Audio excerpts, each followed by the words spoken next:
Welcome to Everything Co-op, bringing you information on how cooperatives can help improve your quality of life. This show is being sponsored by the National Co-op Bank, NCB. The NCB is dedicated to strengthening communities nationwide for the delivery of banking and financial services for the nation's cooperatives, their members, and other socially responsible organizations. For more information on the power of community ownership, visit ncb.coop. That's ncb.coop. Now stay tuned for your host, Vernon Oakes. Good morning, Vernon Oakes. Welcome, everybody. The program is Everything Co-op. And this morning, we have two wonderful guests. They're with the Champlain Court Housing Cooperative in Washington, D.C. So, Taryn Tymus and Andrea Tucker, good morning. Good morning. How are you? Good. I am great. How are you guys doing this morning? Wonderful. Wonderful. Thank you. I'm glad you're able to be on this morning. Taryn, let's start with you. Can you tell us a little bit about your history? I mean, where did you grow up, go to school? So I'm a native Washingtonian, born and raised in Southeast D.C., off of East Capitol Street. My parents were entrepreneurs here, and they owned a nightclub in Northeast on Kenilworth Avenue called the Odyssey. And I essentially grew up in that nightclub. Okay. And, and when I became an adult, I moved to the Kenilworth Housing Co-op, which is actually a co-op too as well. And over in Ward 7, that's when I transitioned from being a full-time hairstylist to an art-based community activist. And ever since, I've been fighting for the residents and the neighborhoods that I live in, and not just Ward 7, but here in Adams Morgan now. Oh, fantastic. Thank you. And Andrea, what's your background? I'm originally from Kingston, Jamaica, and I came here my first stop here was in Brooklyn, New York, and then my mom and I moved to D.C., and further went on to Maryland, grew up in Silver Spring, Maryland, and then I came back here to D.C., where I'm raising my 21-year-old, well, not raising, but I raised my 21-year-old daughter between Silver Spring, Burtonsville, and here now at Champlain. Okay. So Taryn told us a little bit how she got involved with co-ops. Andrea, how did you get involved with co-ops? Well, I found, as a divorced mother, I had to, manage everything basically on my own. So I found Champlain as a great opportunity to continue homeschooling my daughter. I started homeschooling her in high school. And from Silver Spring, the opportunity became available for me to move here. So that was a great affordable way to do two things successfully while giving her the support that she needed. So how long have you been in Champlain? December will be my 7th year here, our 7th year. Okay. And you are the vice president of the board? Yes, I am. Okay. And Taryn, how long have you been at Champlain? So I'll be here 6 years in June. Okay. And you are the president of the board? Yes, I am. Okay. So I'd like to know a little bit about the history of Champlain. Do you know, either one of you, when it was built, when it became a co-op? Who wants to answer that? So, interestingly enough, we don't know the exact year that it was built, but we do know that it was built for industrial purposes, and we believe it was in somewhere between the 20s and the 30s. And in 1988, that's when it was converted into a cooperative. But at some point between the 30s and the 80s, it was converted into low-income housing for local residents. All right. And do you know what it was in the 20s and 30s? So, no, I do know that it served some industrial purpose, and it was more than likely for the farming that was taking place in the neighborhood. Adams Morgan was once a very large apple orchard. Wait a minute. You say Adams Morgan was an apple orchard? Yeah. That's hard to believe when you look at it today. Okay. With all of the buildings, there was no sense of farming. Okay. Yeah, so it definitely was a very large apple orchard at that. And so we believe that it was used for some of the more industrial purposes because, well, actually, that's a part of the history that we're trying to locate. But but we do know that in the 80s, it was some issues that the residents had on the property. So they were trying to do a mass renovation. And in order to do the renovation, they had to relocate all of the residents. And we had a handful of residents that refused to move during their location process. And they coined them the last holdout. And that group was able to hold on to the property, and they had it converted into a cooperative that we call the Champlain Court Co-op today. And Andrea, do you know how it got its name, Champlain? I don't. I think Taryn has that information. Taryn, would you tell us, how did it get its name, Champlain? So we're named after the street that we're on Champlain Street in Northwest in Ward 1. And Champlain, based on the research that I've done, we've discovered that he was a nephew to DuPont, who was a surveyor and surveyed the Washington, D.C., our local street. And then as though he was his nephew, I think that that was the main association that he had here locally. But he has a lake named after him, Lake Champlain. He has accredited for discovering Quebec and some other very large landmarks. Okay. So you've been there 6 or 7 years, and it's a history that goes back to the 20s and 30s. It became a co-op in 88. So when you all got there, and maybe Andrea, you could tell me since you got there 7 years ago, what was the property like when you got there?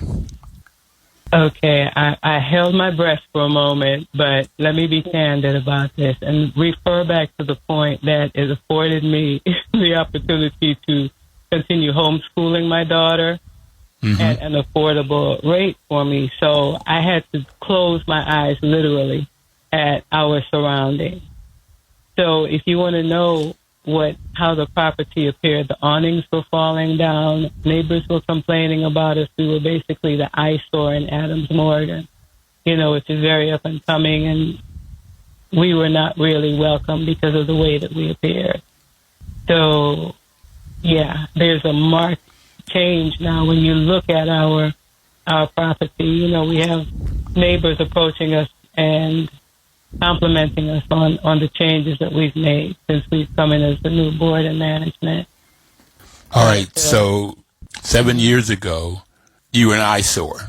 You're in Adams Morgan. It is gentrified in the process of pretty much in 7 years ago. It had gentrified. It was a lot of white folks moving in or had moved into Adams Morgan, and you were the eyesore with awnings falling down. As a co-op, how was board and management? What was that like? Andrea, we had no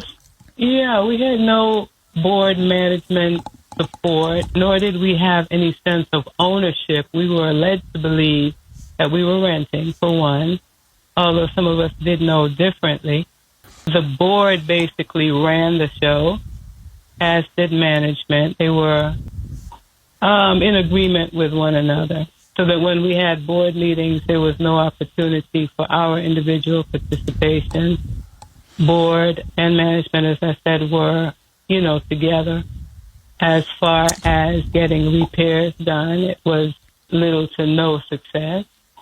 We had abusive management. So it was not a good scene at all. It wasn't a good fit. So we had the opportunity to make the change, and there's been 100% difference. Okay. You know, and we're growing. We are growing, but we've made marked changes. Okay, so back then, 7 years ago, management and the board were operating as if you were renters, not as a co-op. Exactly. And management was abusive. So, Taryn, was it the same way when you got there 6 years ago? Absolutely, it was the same way. We not only had issues with the condition of the property, but like Andrea said, we had issues with communication and feeling safe with the management company that we had in place. Okay. Wow, that is tough. Now, I know a little bit about the history because I think 10, 15 years ago, I was asked to put in a proposal to manage it. I was running Oaks Management at the time. And by managing housing co-ops is where I learned about co-ops. And I put a proposal in, but I was not selected, and I think that was probably good. Okay. And it was bad shape 10, 15 years ago. So it continued to be in bad shape 6 and 7 years ago when you two came on. So let's break it down to, you both said that there were major changes.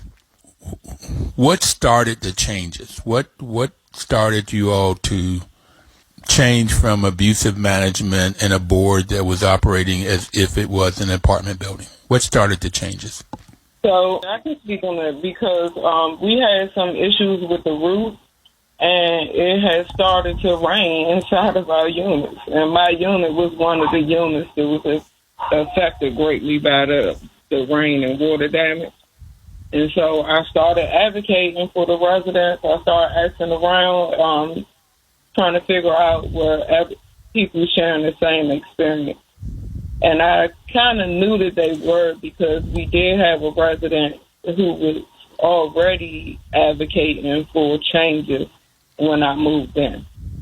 And it was presented to me like the person was just trying to be a troublemaker on the property and so forth. But I soon discovered that a lot of the complaints that person had actually had some merit to it, and that I wasn't the only resident whose unit was suffering from water damage. Some nights actually having rain literally fall through the unit like it was raining inside. So because of that, I have children here on the property. It was a must to try to figure out what could we do to make a difference for our living situation. And as we boarded to the board members and started addressing our more serious issues and what we felt like needed to be done to fix the issues, we not only felt like we were being ignored, but it seemed like it was a little more than ignoring us. It was just blatant not taking care of the rules and the bylaws and allowing us to be a part of the process. So, Andrea, do you have anything to add to that? Your experience on what caused the change? It's sad, and when I look back on it, it's funny. When our new property management company went on the roof, they found that the repairs had been done with boards. They just took boards and laid on top of the damage that needed to be repaired. And I kind of lost track of the question, just wanting to add that piece, and I'm so sorry. Well, no, it's interesting. Okay, so, Taryn, you said you had children. How many children were living with you in your apartment that you were being rained on whenever it rained? So when I first moved here, I had 4 children, and all 4 of them were here. My oldest, when she turned 21, she moved out for her own first place. But in the beginning, all 4 of my children were here, and I'm still here with 3 of them. So you move in with 4 children, and you find that when it rained into your unit. And Andrea, when you said when they found out, when you eventually got a new management company, when they went on the roof, they try to fix it by placing boards on top of a roof. I've never heard of anything like that, but I got it. It makes absolutely no sense. Bricks. Boards and bricks. Yeah, Forgot to add that important feature: bricks. Boards on top, bricks on top of boards. Yeah, it was definitely bricks and duct tape up there. And Andrea had a very similar experience that I did with the rain coming in my unit, because the building that she's in, they had pipes to bust in their building, and they had what? They had what in their building? The pipes busted underneath pipes. the crawl space, which caused the floors to buckle, which put in jeopardy all of their living situations. So she had a very similar experience as to getting to the point where the unit was, you either had to fight back or you couldn't live in it no more. And that's what we decided to do, just fight back and come together and figure out ways to unify and bring the residents together so we can start making the changes that we really needed. But even through all that, we saw that it wouldn't be enough. We actually had to change the board, because trying to communicate with that board and get them to do what we needed done was not going to happen. So our only option was to kind of stand up and do it ourselves. I don't think any of us had considered it in the beginning, going after board seats and actually wanting to be on the board, but it was obviously the best choice we could have made. Okay, so I get the picture. You move in, it's great rent. You had to close your eyes when you moved in because of the way it looks. That's the way Andrea said. You moved in, raising your children, a place to stay in the district. You're in Adams Morgan, which is gentrifying, but you all are the eyesore. Then water hits. I said that managing property is easy because you collect money, you pay bills. It becomes hard when you have to deal with water and people. If you didn't have to deal with water and people and managing, it would be just an easy business. And now you got water coming from the roof, from top, and you got pipes bursting. So you got water coming either from underneath or through the walls. And when you begin to go to the board, you're neglected, and you said it's more than neglect. And so now you say that the only way you can get things done is basically you get on the board. And that's what co-ops are. It is self-help is the first value of cooperation. Self-help, self-determination is the second value of cooperations. And so you all found it as living. Things are terrible. If we're going to get help, we're going to have to do it ourselves. Okay, so what happens next? This is interesting.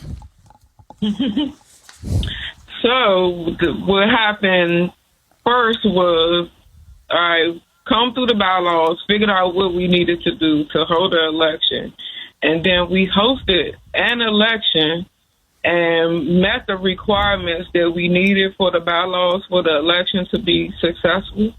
So we contacted everybody involved, including the management company at the time, and they refused to even take a look at the results of the election. They just act like it never happened. Okay, wait a minute. So you went to the bylaws, and for everybody out there, the bylaws is what governs the business. It governs the co-op. It tells how things are to happen. And one of those things is, how do you elect a board? How do you have this election? So you all had an election, is what I heard you to say, and you took the results to the previous, the then current management company, and they would not even deal with it. They didn't even accept it. So is that what you told me? That's what's happened? Okay. Right. They felt like they had the board members in place that they wanted in place, so they wasn't even going to consider looking at an election. And so when we didn't back down, when they decided to ignore us, then they took us to court. Wait a minute, the property management company took you to court? Yes. So after the election was complete, we contacted DCHA too, because we do have some DCHA association. We have subsidies here on our property. So DCHA It's D.C. Housing Authority, the District of Columbia's Housing Authority. Okay. Now, when did you have the election? What year did you have the election? So this was in 2023, maybe late 2022. Okay. So in 2022, and this is 2024, so a year and a half, 2 years ago, you all had elections, and you got there 6 to 7 years ago. So you got there in 2018, 2019. Yeah. Got a chance to see how bad was. You tried to get help. You got no help. You got ignored. And so then you went to the documents of how do you have an election. I assume you went through the bylaws and it said how you call a membership meeting. And you called the membership meeting. Is that correct? Yes, we did. We called the membership meeting, and then we didn't have enough members to participate, but we had the guidance of the quorum. So we followed the rules of the quorum, and we were able to have enough participants under the quorum. But one of the key reasons that we didn't have full participation was because of the interference from the former management company. During all of this process, there was always threats present and rules and penalties that they were using against us to try to prevent us from moving forward in any way and trying to prevent the other residents from participating. So it was hard to meet the number requirement, but we were able to meet it through quorum. And because of that, the new board was successfully elected. But because the first step we had to do was contact DCAJ to let them know that a new board was in place, and that we were instructed to immediately hire a new management company, because DCHA do not talk to the residents, even if it's residential owners, even if they're the president, the vice president. That don't matter to them. All they deal with is the management company. So our instructions at that point was to hire a management company, and that's what we did. And as soon as we brought the new management company on that was challenging what the former management company was refusing to, what they were even refusing to look at. They were supporting us through that. And the former management company not only took me to court, but the new management company that I hired. And they filed a case against us for interfering with the contract. Hold on a second. I just want to make sure I clear up something you said and the way you said it. What I heard you say was the management company that you hired as the president, but I just want to go back. This is a co-op. It is a board. So if you did it correctly, the board hired the new management company, not you as an individual. Is that correct? Yeah, but the reason why I worded it like that is because the board that we have now is not the board that we were running with at the time. This was even before Andrea came on to the board process, and so so lack of a better, more inclusive way to describe it, that's kind of how it played out. And so you're not only fighting the management company, you've got board members that are challenging you. So you're on a board with some of the old board members, and you've got to have tussles and fights with them. Is that correct? No, so it wasn't some of the old board members. They were all new board members running for the seat. But once we got in court and a lot of other things came into play, some of those board members opted out, and which opened up new seats, and we was able to form the board that we have now.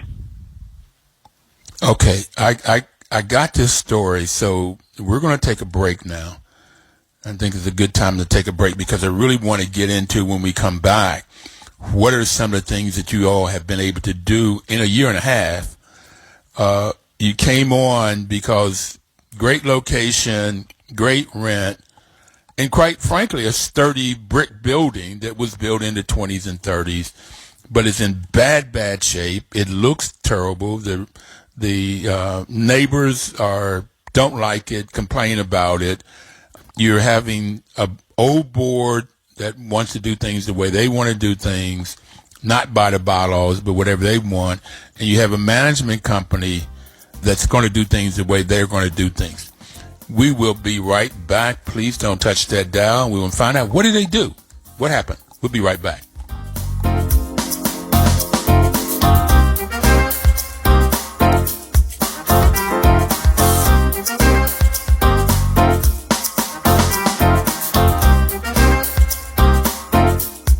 News Talk 1450 WOL-AM, where information is power. Welcome back, everybody. This is Vernon Oaks, and the program is Everything Co-op, and we have two powerful black ladies on with us this morning, both single parents that moved into a facility, a apartment building that was a co-op but run like an apartment building with management that wanted to do what they wanted to do.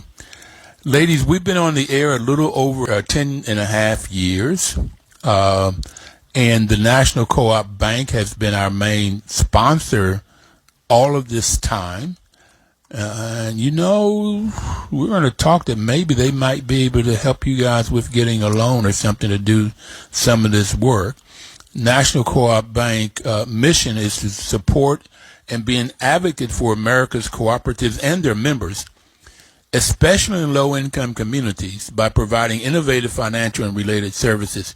Adams Morgan is not a low-income community anymore, but your co-op may be inside of it. It's affordable housing with physical issues, with problems. You had water problems from the roof and from pipes bursting.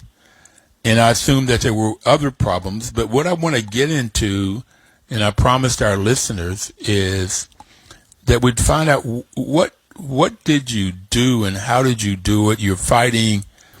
You got sued. That's where we left. So tell us about the old management company sued you. What did they sue you for? So they sued both myself and the new management company for what they considered was interfering with a contract, in which, of course, I'm the president now. It didn't work. But that's what they took us to court for. And I just showed up to the courtroom without an attorney, and I started speaking up on behalf of the residents. And before their lawyer could really make us look like the troublemakers on the property that she was paid to do, the judge gave us a chance to actually hear us out. And we started explaining to her the obstacles that we had trying to host the election, all of the requests that we had made from that company at the time to meet some of our basic needs. We explained some of the safety issues we felt we were having with the management company, the head of the management company harassing us. And not only did she hear out our case, she ended up ruling in our favor, issuing a restraining order against the former management company.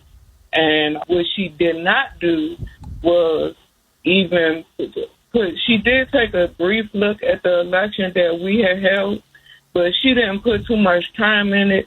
What she decided to do was to have us to have another election where the court could oversee it. And that way it was, because it seemed like it was, by the time it got before her, it was a lot of my word against the former president's word. And so she decided not to make any choices when it came to that. And that's why she had us to have a whole nother election and the results landed us with this new board that we have today. And that was hosted by a third party, by the Douglas Land Trust, because she could not, we just couldn't trust the former management company to host it at the time. As a matter of fact, she gave him a chance, but the rules that she gave him, the guidelines for us to host the election under, he immediately started breaking all of those rules. And that's when she brought in the third party to host the election. So she brought in a third party, which is the Douglas Land Trust, and they oversaw the election. Yes. So you had to have a quorum of the members. The members had to come in, and this is what makes co-op so exciting, is that the members have the power. Unfortunately, too often members don't know that, and they don't know how to get the power. But you two ladies and others got folks together and fought the old board and the old management company, and you end up having the power, and you get that power by having an election and elect the board of directors. So now you've got a new board of directors. Okay. How did you go about finding? We ended up having full body participation when we had the final election that was hosted by the Douglas Land Trust. Every single resident participated. That's because we no longer had any interference from the former management company in a way that people thought that it could be used against them and their unit, or they could be evicted for voting the wrong way. And once we got clear all of that out of the way, we had 100% participation. Had a quorum. Okay. You definitely have a quorum when you have 100% participation. Congratulations, lady. At this point, you're winning the battle. You've come in and you've got a really, really bad situation. And I can imagine, because I've been into some of those situations, how difficult it is, how unsafe it feels and is. So you're living in affordable housing from a financial standpoint, but you're having issues because when you have water damage, you can end up with very unhealthy. You get mold, you get dampness, you can have colds, you can have all kinds of problems with your breathing and so forth. So you're in a bad state, and you all decided that you were going to do something about that, and that is take control. All right. You are the reason I like co-ops. You are the reason, because I found mostly black women when I started managing limited equity housing co-ops, affordable housing, got the knowledge they needed to run a business.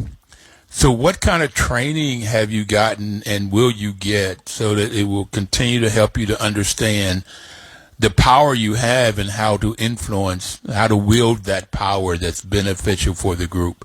What kind of training have you had, and what would you be getting? Andrea, you want to speak some? Yeah, either me or Andi can speak on that, because we have had training with Mikasa so far. Okay. And we're looking forward to expanding whatever training, any opportunities that come about that can help us be more knowledgeable about what we're doing here and what we're trying to do in the future. Then we're definitely interested. So we make sure that we keep the network open, and not only and those meetings that we go to with the Mikasa management group, they seem to open a lot of doors for us. We meet a lot of people in the sector. I'm looking specifically toward board training. That's an exciting prospect for me. I think we've done well so far with the tools that we've had, but we need more technical expertise, as well as whatever management company we do end up with, or should we decide to keep our present one, that they should come in and learn more information about co-op management. Okay, so you're talking about the fifth principle of co-ops. Co-ops have 7 principles and basically 10 values. And I mentioned 2 of the values is self-help and self-responsibility.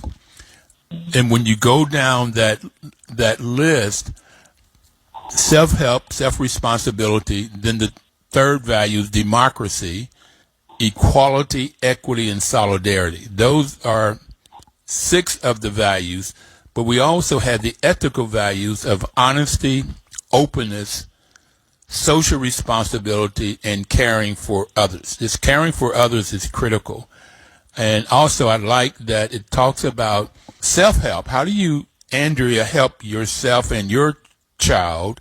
And Taryn, how do you help yourself and your 4 children and do it in a way that's solidarity? You mentioned unity. How do you work together to create this help that you need for your families, for yourselves and your families? And it's also caring for others. That's critical.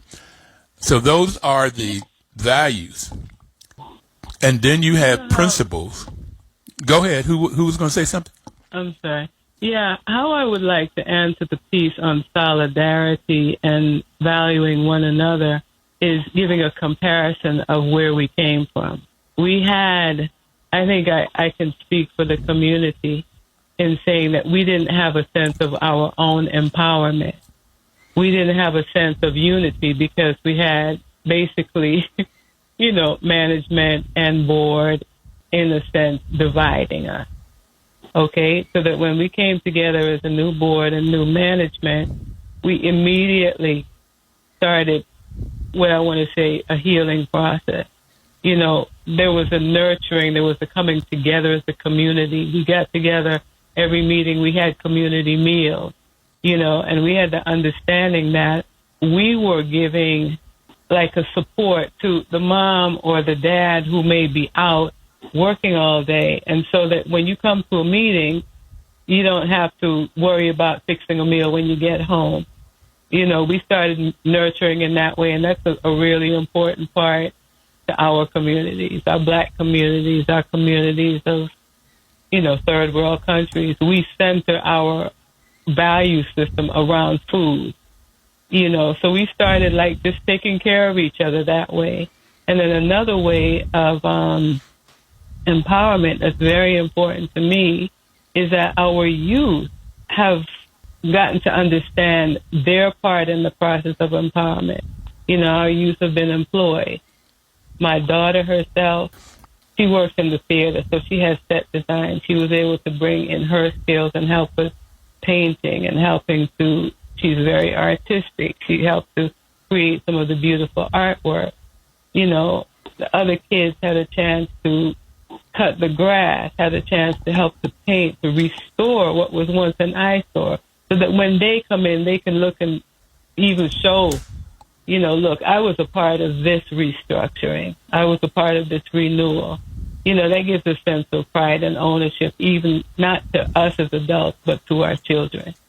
And I thought that was a very important and empowering piece for the kids here.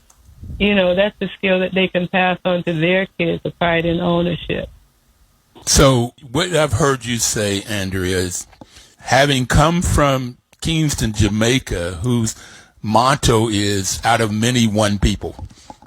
That's it. So you're using that motto of out of many, one people, your solidarity, your one group, which is solidarity is one of the values of cooperation. And you started doing that around what I like, and that's food. Okay, food, music, dance, art, all of the kinds of things that we brought over from Africa, you begin to use, and you went from Africa through Jamaica to here, to use to bring people together. That is fascinating.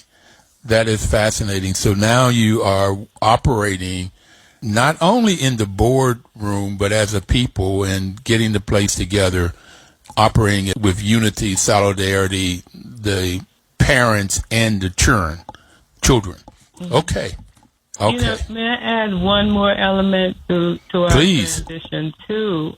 Within our community center, our kids will have their own space. We're working on that now, so that in a world where when you turn on the TV and you see that our kids are under attack, we have created or are in the process of creating a safe space for our kids that they can be a part of this group. They can bring their friends in a safe space. So to me, that's very important to see and to understand that our kids, they don't have to be out here. They can be right in our center, having their own experiences, having their friends over, having, the parties that are safe.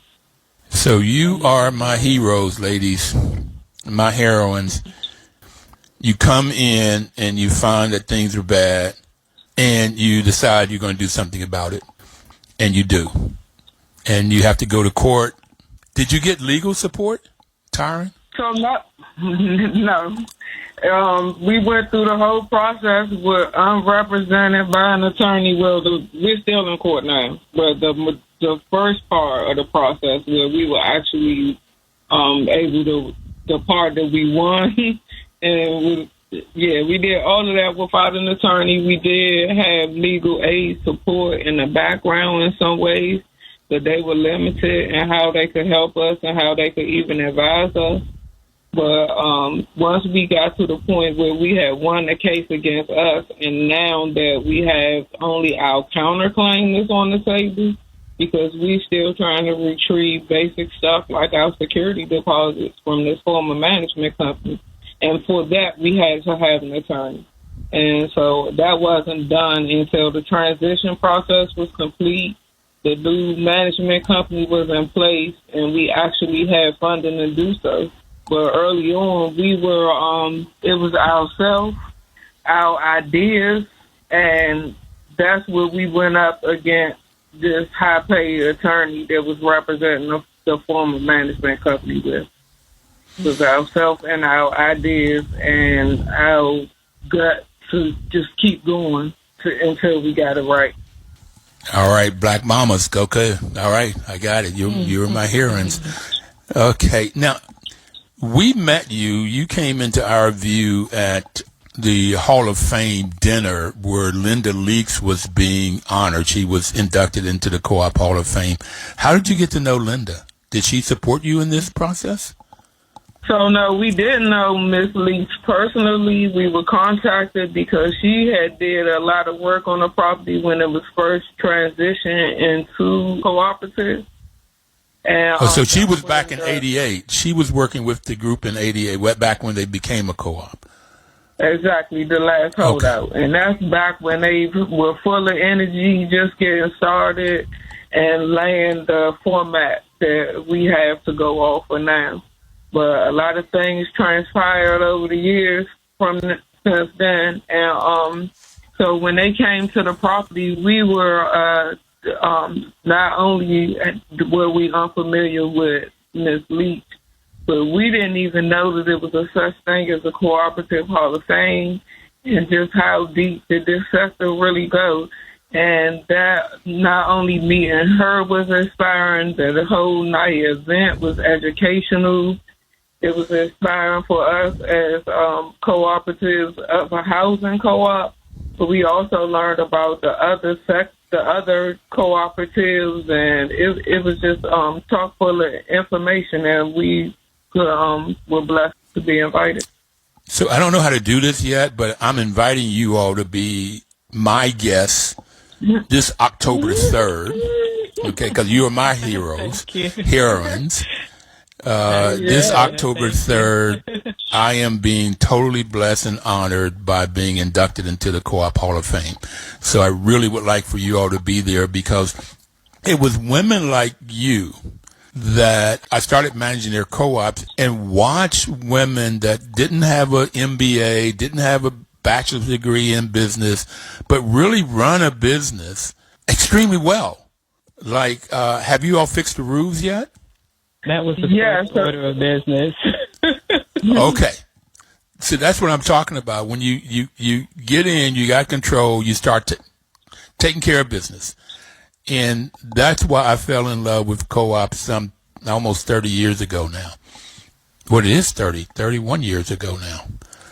So it is watching black people, and most often around housing is black women, come into potentially bad situations and turn it around. In some cases, they may have been there since the 88, and they weren't bad situations. They got the training they needed, and then they implement that training and made really great decisions, short-term and long-term. Holding each other accountable, holding management company accountable, holding the lawyers accountable, holding the auditors accountable, but holding each other accountable according to the bylaws and the District of Columbia laws through DCHA and others, and HUD laws through the federal government laws, but holding everybody accountable, and you end up with a great space to live in. When a housing co-op is operated according to the values and principles of cooperation, it's just a great place to raise families and to live in. So what do you have on the horizon? Let's talk about the future a little bit. You're still in court, and you've got to get your financial papers from the previous management company you need to find out what happened to your savings. You need to find out what happened to your security deposits and try to get those. So you've got things going on with the previous management companies. But what else do you have going on now, and what do you see for the future? So we're definitely looking full steam ahead. We're going to give the court process the time that it needs, and we just not going to guess how long that's going to take anymore. So we are planning for the years to come. We want to finish this year with some routine and basic maintenance that from years of neglect that we still trying to just make up for.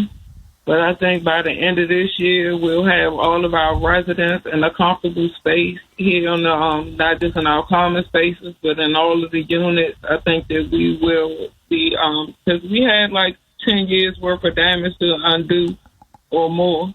And so if we can accomplish getting everybody comfortable by the end of next year, by the end of this year, then next year, we're definitely looking to expand our portfolio. Start a savings where we can start considering like what will we do next as for not only the future of our senior residents, the families that are have a makeup of people of all ages, but also our youth that are graduating from high school and college. The majority of our kids now here on this property, when they graduate from high school, they're headed straight to college. And we want to make sure we have a future for them here on the co-op, and that doesn't necessarily mean moving back into your mom's place when you graduate. We want to have expand our opportunities to be able to offer them some kind of housing program where they can be first-time home buyers, right, with Champlain Court Cooperative being a part of that process. Did you have anything to add, Andrea? Yeah, the piece that I'm looking forward to, we've spoken about expanding our space downstairs. The youth component of it that I spoke of will also have the opportunity to be an entrepreneurial space. You know, whether it's our kids selling their artwork or vending or whatever else they decide to create from that space, but that, you know, will give them an additional sense of self-empowerment. You know? So I would recommend that you would look at helping them to start a worker co-op where that the youth own the co-op, they own the business, and they learn how to work together. They learn how to do things together and sell their products. And there's an interesting group out of Pittsburgh called Ujamaa that are black women artists. They're black women artists, and they have a storefront in which they sell their products with. So it's called Ujamaa Collective, and it's at ujamaacollective.org. Fascinating to get the kids involved. Fascinating in a positive way, where they can see themselves owning a business, and where they have voice, and they have to learn the financials. They have to learn budgeting and stuff, which you all need to. So getting back to that education, the fifth principle of cooperation, Potomac Association Housing Co-ops is a local housing co-op for D.C., Maryland, and Virginia, and they have training. They just had their annual meeting 2 weeks ago, and I did a training on finances. But they also have trainings where they'll come out, and mostly black women, not all, but mostly black women, they can come out, and they have been either where you are, particularly with knowledge, they've been where you are. They haven't had as bad a situation as you've had in some cases. But the president of that is Annie Hill, and I'll get you in touch with her because they can create some training to come out, particularly board training, and maybe open it up to the members. And you could either have it down at your community room, and if you have 100% participation, you might have it, right? Marie Reed School is there. You might get them to open up a space for you or go to a library to have it.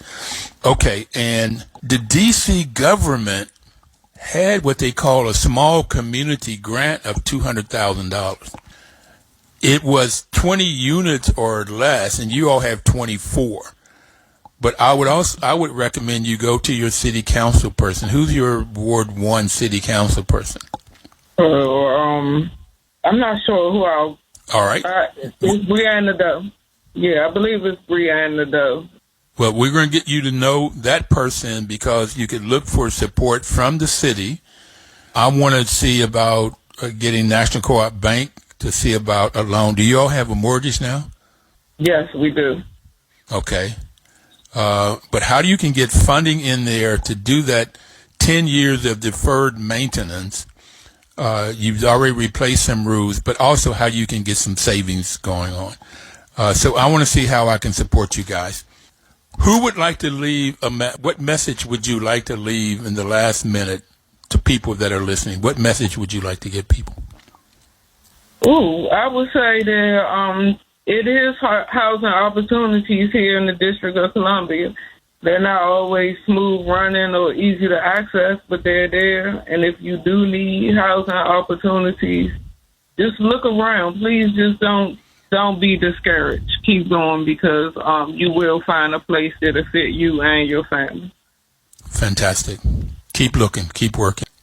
And I'd like Andrea? to leave with anything is possible, regardless of how things may appear outwardly. All things are possible. Okay. I got it. Regardless of the outward appearance, yeah.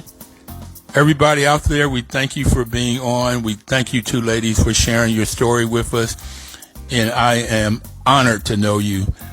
We'll see you next Thursday. Please live cooperatively.